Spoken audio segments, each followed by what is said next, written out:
I want to talk about something that happened in the Washington Post this week.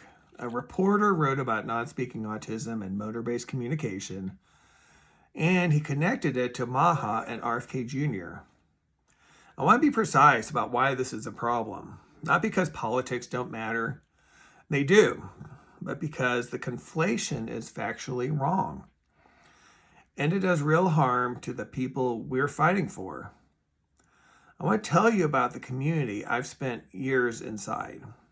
I know parents who are deeply conservative, parents who are progressive, and I also know parents who are evangelical Christians and parents who are atheists. I know parents who are skeptical of vaccines, parents who are firmly pro-science.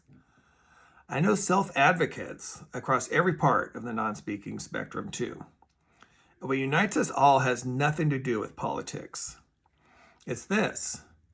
We've watched our non-speaking children communicate for the first time.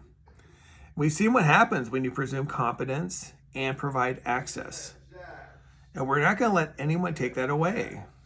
This is not a MAHA position. It's not a progressive position. It's a human rights position.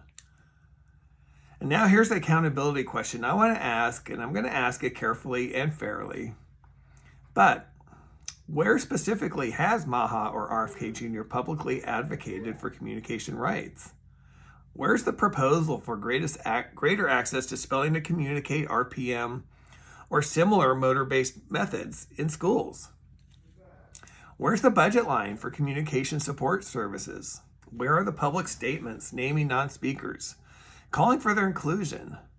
I've been looking and waiting. I've written about this on my Substack multiple times, and I still haven't found it. But what I have found is autism being described as a tragedy to be avoided.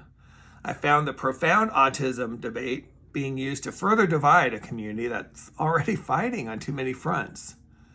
And I've also found a reduction in autistic representation in the IACC, from 7 autistic members previously to just now 3. This is at the same time that non-speakers like Elizabeth Bonker are finally getting a seat at the table. Elizabeth being on the IACC is genuinely good news, but the reduction in autistic voices around her is not.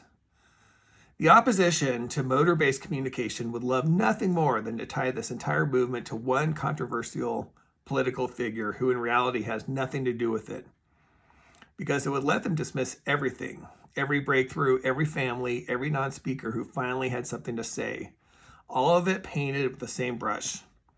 We can't let this happen. The way we stop it is by being clear about who we actually are, a broad, diverse, ideologically varied community united by one thing: the belief that every non-speaking person deserves the right to communicate. Full stop.